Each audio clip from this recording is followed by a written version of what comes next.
Okay, so what I've got here is a Studio Mod 328, which is actually pretty similar to the KnitMaster 700. So what we have here is a punch card machine. Now this is a junky machine that I use just for parts. So I don't ever plan to get it into working condition, but it's nice to have in pieces so I can always refer back and see how everything gets put together. But this is where the punch cards get read, and all of these panels can be taken apart. There should be screw holes where you can just unscrew these and then this just lifts out. Same with this compartment here, which holds accessories. If you open it up, you'll see that there are holes in there for screwing in the attachments or these plastic assemblies. And then here on the left, this is a knit leader. So what this is used for was for tracing out pattern stencils or templates, and then you can feed them in through this. Let's see, some of these dials have been taken apart, but you can open it up and then kind of turn this cylinder somehow, and it'll feed in a template for the outline of a pattern, and then you can adjust your increases and decreases on the bed as you're knitting in real time to reflect that pattern. Like I said in my message, kind of the biggest mechanical part of these types of machines are in the carriage, at least in terms of the patterning. These are pretty complex carriages, and you don't have to take them all apart to get them to work.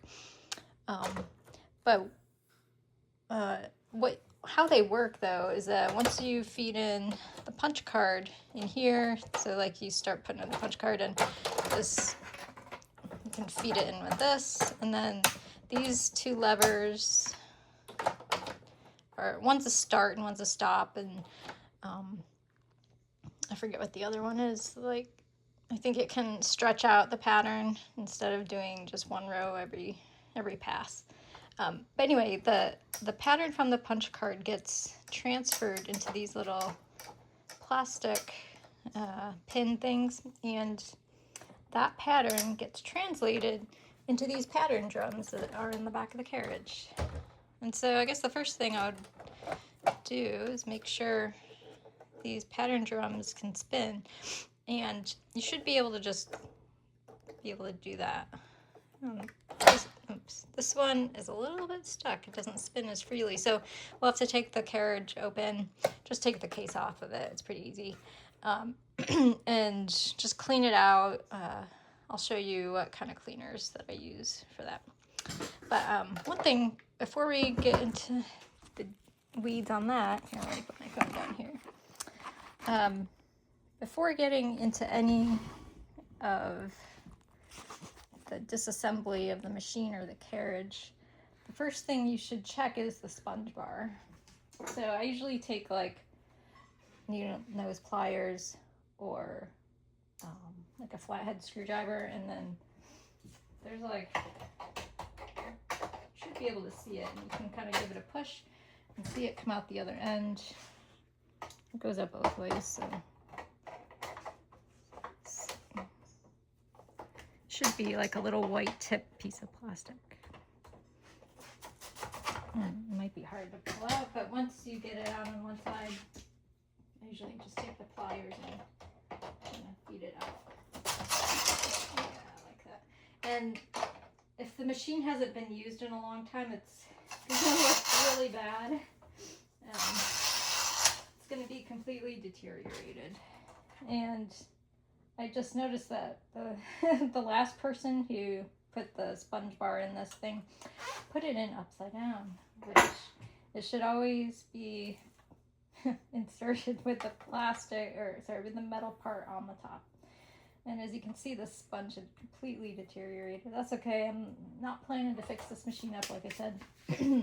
So you don't have to replace the metal part, but if you want to get your machine back in working condition, what you do so is you want to just remove all this nasty stuff. There's a piece of fabric. So what I do is like cut off the end of that fabric, scrape out the old sponge inside. Let me see if I have a new sponge available, but like on Amazon, like they're probably $20 for a set of 5. You can get sponges that are, you know, pretty fluffy with like a ribbon kind of a material, you know, like a on the top. And so what you would do is once this is all cleaned up, I put double-sided tape on the metal and then lay the sponge on top of it so it sticks, so that the ribbony side is facing up. And then what I'll do is kind of squeeze the end here and secure it with some Scotch tape, and then put it back into the knitting machine. Let's see. Oh, once I take the sponge bar out, the next, just clean this off here.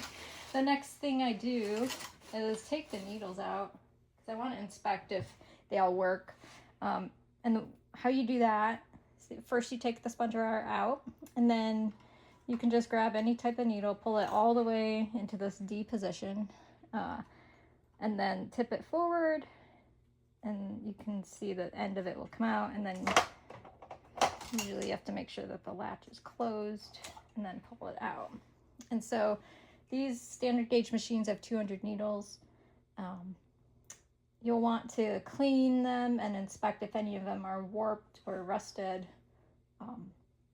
And you can easily find replacement needles, at least for Singer and Silver Reed and Brother online. They're pretty easy to find, even on Amazon. But one way that I clean these needles is that I take a jar, and this is just a canning jar. I fill it with isopropyl alcohol, and then a few drops of this Singer all-purpose oil, also on Amazon. Just put like a little squirt inside the jar of isopropyl alcohol, and then put the needles and let them soak in that jar with the lid on. You can let them soak overnight. It won't really hurt them or anything like that.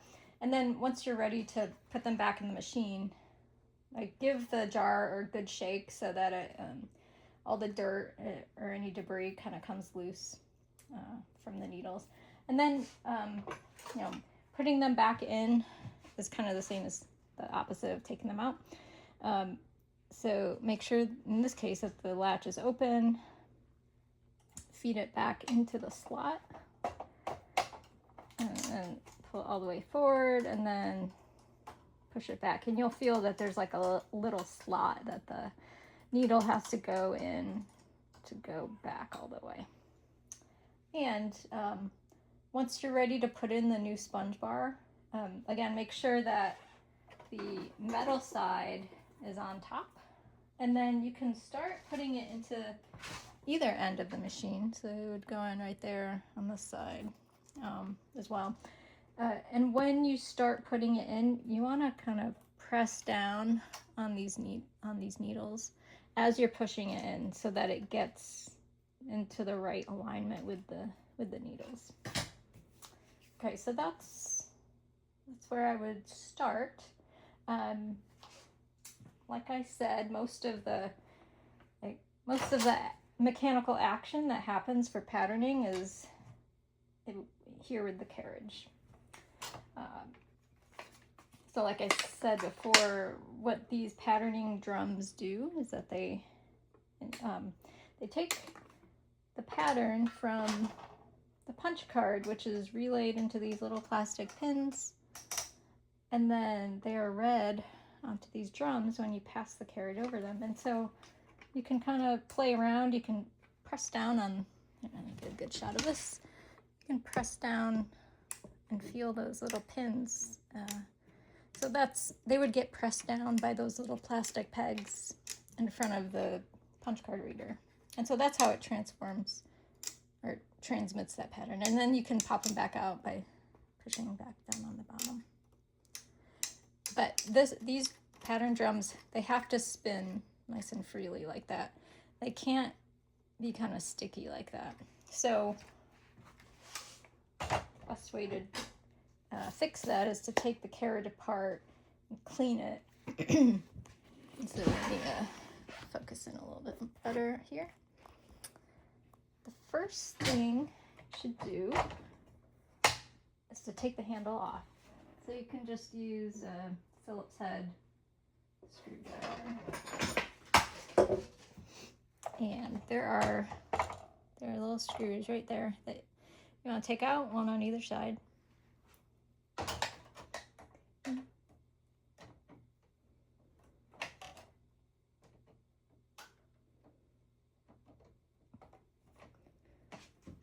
And I hope this one isn't too rusty to take out. Okay, it looks like it's a really small screwdriver. I might need to get a tinier one. Or maybe a small flathead will work. I don't know. Nope.